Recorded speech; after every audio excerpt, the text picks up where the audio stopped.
안녕하세요. 성장과 기쁨을 함께하는 여왕개미입니다. 여왕개미는 책을 읽으면서 누군가를 떠올리고 그분에게 진정한 도움이 되길 바라면서 낭독을 하는 경우가 많습니다. 그리고 단 한 명의 타인에게라도 작가의 생각을 나눌 수 있다면 더없이 기쁨을 느끼게 됩니다. 여러분들도 만약 제 오디오를 듣고 도움이 되셨다면 꼭 누군가와 오디오를 함께 하시고 책도 함께 공유해 보세요. 무한한 기쁨과 행복을 느끼게 될 겁니다. 오늘 제가 소개할 책은 엄마의 돈 공부란 책입니다.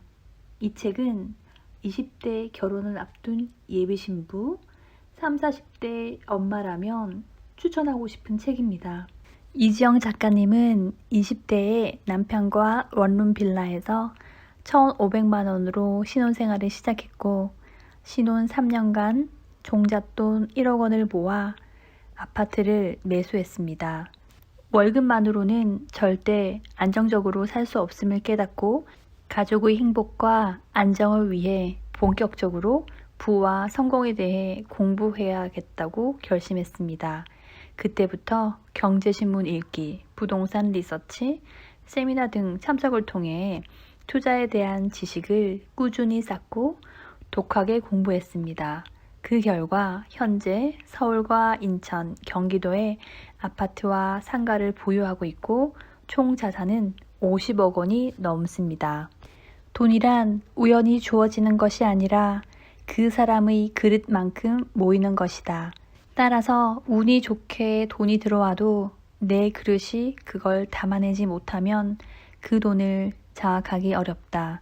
결국 돈에 욕심을 내기 전에 돈을 담을 수 있는 부의 그릇부터 키워나가야 한다. 나는 부유한 집안에서 자라지도 못했고 부유한 남편과 결혼하지도 못했다. 그리고 로또는 사본 적도 없다.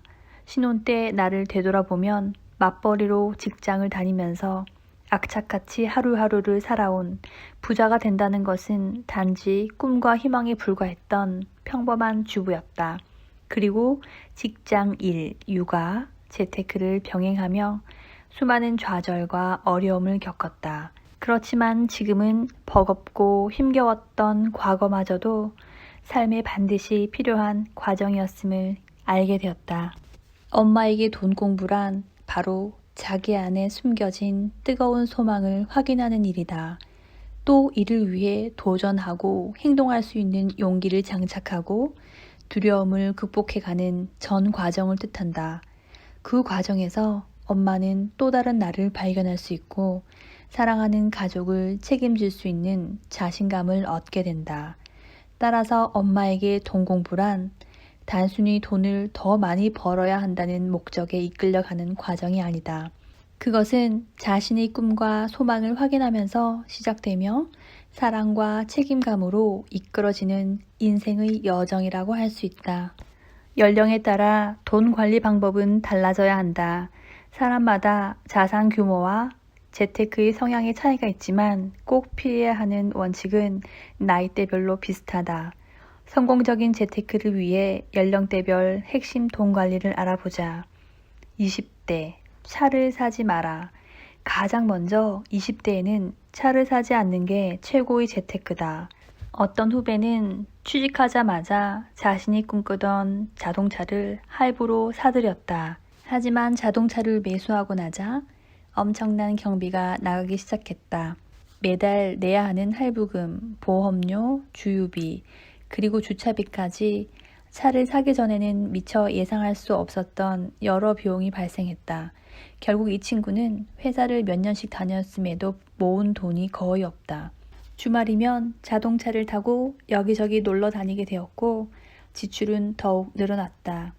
20대는 재테크를 할 때 자신의 몸값을 높이는 데 돈을 써야 한다.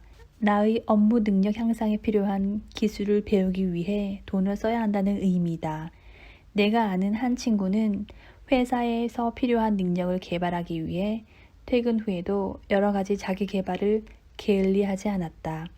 차가 없어서 지하철을 타고 다녔지만 몇 년이 지난 후에는 승진도 굉장히 빨리 하게 되었고 마침내 자신이 원하는 회사로 이직에 성공하여 몸값이 더 높아졌다. 20대라면 나는 이 정도 쓸 수 있어 하며 현재의 재정 능력을 다른 사람에게 과시하기보다는 자신의 미래 가치를 높이는 데 집중하자. 30대 전세를 살지 마라. 30대에는 전세를 살지 않는 게 좋다. 내 후배는 신혼살림을 전세로 시작했다. 그런데 당시 전세에서 조금만 더 돈을 보탰으면 매매해서 자기 집을 마련할 수도 있었다.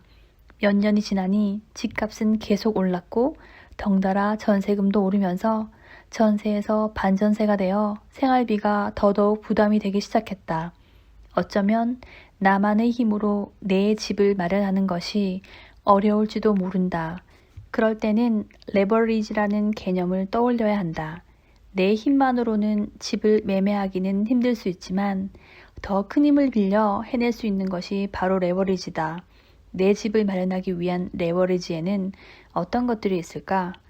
집을 저렴하게 매수하는 방법이 없을지 물색하는 부동산 공부가 한 가지 방법이 될 수 있다. 두 번째로 담보대출도 하나의 지렛대 효과가 될 수 있다. 주거 안정을 위해 마련된 주택담보대출은 충분히 우리가 활용할 수 있는 레버리지다. 마지막으로 다양한 투자에 대한 지식도 우리가 끊임없이 개발하고 활용해야 할 레버리지다. 또 한 가지 명심해야 하는 것은 너무 좋은 집만 고수하지 말라는 것이다. 내 친구는 서울 중심에 7억 원 정도의 전세를 살고 있다. 그 친구를 볼 때마다 안타까운 마음이 들 때가 있다. 왜냐하면 조금 더 외곽이라면 그 정도의 돈으로 충분히 자기 집을 마련할 수 있기 때문이다.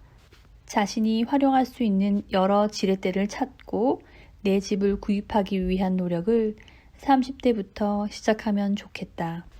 40대, 한 우물만 파지 마라. 40대에는 절대 한 우물만 파서는 안 된다. 직장에 자신의 삶을 모두 쏟아부어서도 안 되고 부동산 혹은 주식 투자를 한다고 하더라도 한 가지만 매달려서는 안 된다는 뜻이다. 40대에는 무엇보다 다양한 포트폴리오로 균형 있게 준비하는 것이 중요하다. 투자 세계를 확장시키는 때가 바로 40대이다. 주식, 채권, 부동산 등 여러 부분에 관심을 두고 나에게 맞는 투자 상품은 어떤 것이 있을지 다양하게 공부하면 좋겠다. 30대에 나의 집을 마련하고 주거 안정을 위해 노력했다면 40대에는 어떻게 하면 여윳돈을 더 굴릴 수 있을까? 조금 더 장기적인 관점에서 수익률을 안정적으로 유지하려면 무엇을 하면 좋을까 고민하며 금융상품에 대해서도 공부하는 시간이 필요하다. 50대, 자식에게 얽매이지 마라. 마지막으로 50대와 60대라면 자식을 잊어야 한다. 50대까지 엄마는 자식들을 위해 너무나 많은 희생을 한다. 그렇지만 50대와 60대에는 나의 노후를 준비해야 하는 가장 결정적인 시기이기도 하다. 그래서 지금부터는 자식을 생각하기보다 나의 노후를 생각해야 한다. 내가 아는 한 50대 부부가 있다. 그 집은 자식들이 모두 서울의 직장에 취직해서 그 집에 빈방이 3개가 있다. 한 번은 그분들께 빈방이 많으면 관리하기도 힘드니 평수를 줄이고 거기서 생긴 여윳돈으로 투자를 공부하라고 제안을 드렸다. 그런데 그 어머님은 자식들이 1년에 한두 번 명절에 휴가를 내고 왔을 때 잘 방이 없어지기 때문에 그럴 수 없다고 대답하셨다. 비슷한 사례의 또 다른 부부가 있다. 이분들은 아이들 교육을 위해 학군이 좋고 비싼 지역에 집을 마련하셨다. 마찬가지로 아이들이 모두 취직을 했는데도 여전히 그 집에 살고 계신다. 그 이유를 여쭤보니 이사하는 일이 너무나도 귀찮고 힘들다고 하셨다. 물론 새로운 곳으로 이사를 가거나 변화를 주는 것이 부담으로 느껴질 수 있다. 하지만 50대와 60대에는 조금 더 단호해지고 용감해져야 하는 때라고 생각한다. 50대와 60대는 앞으로 얼마나 더 오를 것인가 보다는 매달 나에게 꾸준한 소득이 들어오는 현금 흐름이 굉장히 중요한 시기다. 앞으로의 노후를 위해서 어떠한 대비를 할 수 있을지 철저히 공부해야 된다. 엄마가 된다는 것은 어쩌면 자신과 아이를 위해 끊임없이 성장해야 하는 새로운 숙명을 부여받은 것과 같다. 따라서 엄마는 나를 잃지 않기 위한 공부와 함께 시련을 이겨낼 수 있는 공부를 해야 한다. 그리고 내면을 성장시킬 수 있는 공부도 필요하다. 그렇게 준비가 되었을 때 비로소 더 많은 돈을 모으게 되고 벌어들인 돈도 지킬 수 있다. 결국 나의 성장을 위한 모든 공부가 돈으로 직결되기 때문에 그것이 곧 돈 공부가 된다. 5대 3대 2 법칙은 신혼 초부터 나에게 인생의 큰 방향을 제시해주는 나침반과 같았다. 수입의 50%는 저축, 30%는 생활비, 20%는 자기계발비로 쓰는 것이다. 많은 재무 전문가들도 5대 3대 2 원칙에 따라 한 달 소득 중 50% 이상은 저축이나 투자 상품에 넣고 소비성 지출은 30% 이내로 줄이고 20%는 자기 개발을 위해 과감하게 쓸 것을 조언한다. 엄마가 되고 나서는 지출을 30% 내에서 해야 하기 때문에 짠순이가 되기도 했고 30대 중반에도 나를 잃지 않고 경제적으로 앞서가는 엄마가 되기 위해 20%의 자기계발 비중을 유지했다. 이렇게 저명한 경제학자와 재무 전문가의 조언 및 나의 경험을 바탕으로 수입의 50%는 저축하고 30%는 생활비로 쓰고 20%는 반드시 자기 자신을 위해 쓰는 5대 3대 2 시크릿 머니 법칙을 정립하게 되었다. 5대 3대 2 시크릿 머니 법칙은 엄마가 돈의 쓰임에 대한 명확한 판단력과 통제력을 가짐으로써 돈을 인생의 여러 영역에 효과적으로 배분하고 주도적으로 행복과 성공을 키워나갈 수 있는 토대를 마련해준다. 여기서 무엇보다 중요한 포인트는 20%는 반드시 자기 자신을 위해 쓴다는 부분이다. 수입의 일정 부분을 나 자신에게 투자함으로써 아내, 며느리, 엄마의 역할 속에서도 진정한 자신을 잃지 않을 수 있기 때문이다. 5대 3대 2 시크릿 머니 법칙은 이처럼 여자가 엄마가 되고도 행복하게 살 수 있는 토대를 마련해준다. 내가 공부하는 이유의 저자 사이토 다카시는 그의 저서에서 호흡이 길어지는 공부를 해야 한다고 했다. 즉각적으로 이익을 얻을 수 있는 공부나 손쉽게 스마트폰 검색을 통해 지식을 얻을 수 있는 공부 대신 삶의 호흡을 길게 만들어주는 공부를 해야 한다는 것이다. 삶의 호흡이 길어지는 공부라는 말은 나의 가슴을 울렸다. 부와 행복을 얻고 싶은 당신에게도 이렇게 호흡이 길어지는 장기적인 공부가 필요하다. 엄마의 돈 공부는 시간과 돈의 일부를 반드시 나를 위해 씀으로써 자신의 몸과 마음의 건강을 지키기 위해 노력하고 스스로를 성장시키기 위해 끊임없이 배우고 시간을 내어 혼자만의 여행을 떠나 나만의 시간을 가질 수 있을 때 빛을 발휘한다. 감사의 일기로 긍정의 에너지를 얻는다. 워킹맘으로 살면서 나는 참으로 많은 심적 변화를 겪었다. 한동안은 직장일과 육아를 병행하며 극도로 우울 속에 빠졌다. 평소라면 책을 읽고 친구들과 수다를 떨며 다시 마음의 평화를 찾곤 했지만 우울감이 심할 때만큼은 일기장에 내 마음을 솔직히 털어놓고 친한 친구와 깊이 있는 이야기를 나누어도 좀처럼 나아지지 않았다. 그때 오프라 윈프리의 감사일기를 보고 나도 한번 써보기로 했다. 그렇게 신기하게도 꽁꽁 얼어붙어 있던 내 마음이 서서히 녹아내리기 시작했다. 어느 날 출근길 지하철에서 나는 3가지 감사일기를 썼다. 1.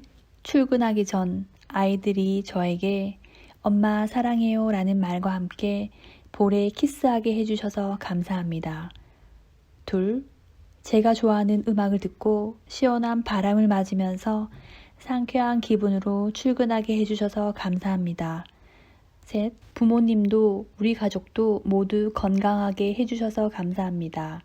이렇게 아침마다 지하철에서 짧게라도 꼭 적었다. 서서 갈 때는 구석에서 적었고 밤에 아이들 재우기 전에는 셋이 손을 잡고 감사 기도를 드렸다. 아이들은 처음에는 굉장히 낯설어 했지만 이내 재미를 느끼는 것 같았다. 하나, 진성이가 건강하게 학교에 가고 친구들과 선생님과 함께 수업을 듣도록 해주셔서 감사합니다. 둘, 민성이가 유치원에서 맛있는 간식도 먹고 수영도 잘하게 해주셔서 감사합니다. 셋, 엄마와 진성이와 민성이가 함께 따뜻한 집에서 잠들 수 있게 해주셔서 감사합니다. 이렇게 기도를 하고 아이들에게도 권하면 아이들은 몇 가지 내가 상상하지도 못한 일을 감사 기도에 넣었다. 예를 들면 오늘 짝꿍과 재미있게 놀게 해주신 것 감사합니다. 오늘 할아버지가 아이스크림을 사주게 해주셔서 감사합니다와 같은 소소한 일들을 말하기 시작하는 것이다. 그리고 날이 갈수록 신기하게도 감사 기도의 리스트는 점점 늘어났다. 그리고 언젠가부터 아이들은 내게 자신에게 일어난 좋은 일들을 말해주기 시작했다. 엄마, 저 오늘 좋은 일이 있었어요. 과학 시간에 햄스트를 만져봤어요. 아이들은 이런 일에도 좋은 일이라는 표현을 썼다. 아이들은 어느새 감사의 마음이란 곧 행복한 느낌이며 좋은 일임을 깨달은 것 같았다. 나는 감사의 일기로 인생의 흐름을 바꿀 수도 있다고 믿는다. 이를 통해 불만과 불평이 가져다주는 부정적인 느낌을 기쁨과 행복이라는 느낌으로 전환시킨 경험을 수없이 해왔기 때문이다. 매일 감사의 일기로 하루를 시작해보는 건 어떨까? 처음에는 어색할 수도 있지만 하다 보면 점차 긍정적으로 변화하는 자신을 발견할 것이다. 감사의 일기를 쓸 때는 영화의 한 장면을 묘사하듯 구체적으로 작성하면 좋다.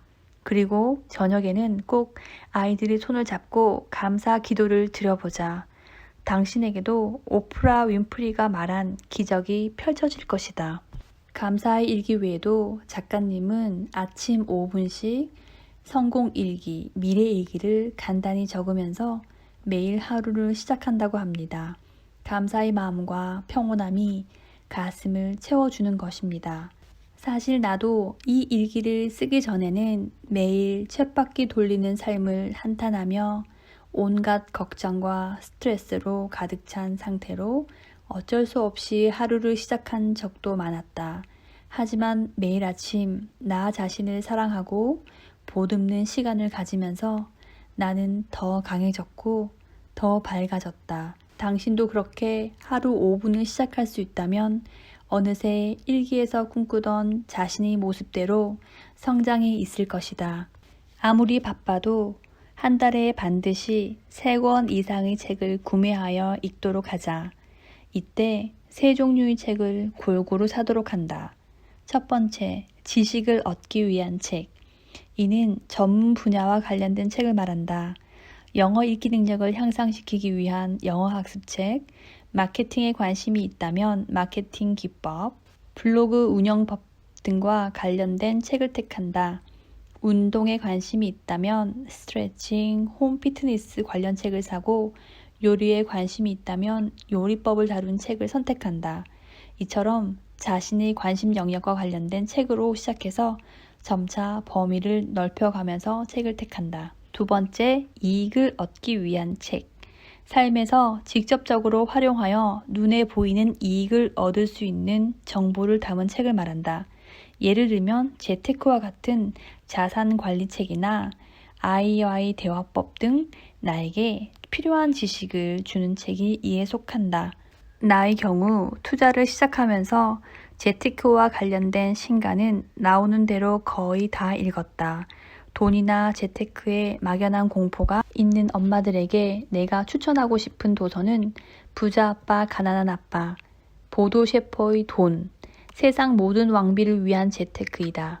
재테크 도서는 단순히 투자 방법을 전하기도 하지만 부가 우리 삶에서 어떤 역할을 하는지, 즉 부에 대한 전반적인 가르침을 준다. 세 번째, 심장을 뛰게 하는 책. 심장이 뛰게 하는 책은 가슴을 두근거리게 하는 책과 가슴을 울리는 책으로 나뉜다. 가슴을 두근거리게 하는 책은 장기적으로 나의 삶을 바라볼 수 있게 하고 나에게 비전을 줄 수 있는 책을 말한다. 가슴을 울리는 책은 나의 마음을 위로해주고 나의 영혼을 달래주는 책을 말한다. 이 책의 작가님은 수많은 재테크 중에서 부동산을 택했고 레버리지를 이용해서 그 부를 확장해 나갑니다. 그러나 작가님은 이 책을 통해 엄마들이 자신과 가족을 위해 더 나은 미래를 만들기를 바라고 삶의 기본적인 요소인 돈을 어떻게 관리해야 하는지 현실적인 대안을 제시합니다. 돈에 대한 자신감이 엄마의 자존감을 높여주고 자존감이 높은 엄마가 아이도 행복하게 만들기 때문입니다. 이상 여왕개미였습니다. 감사합니다.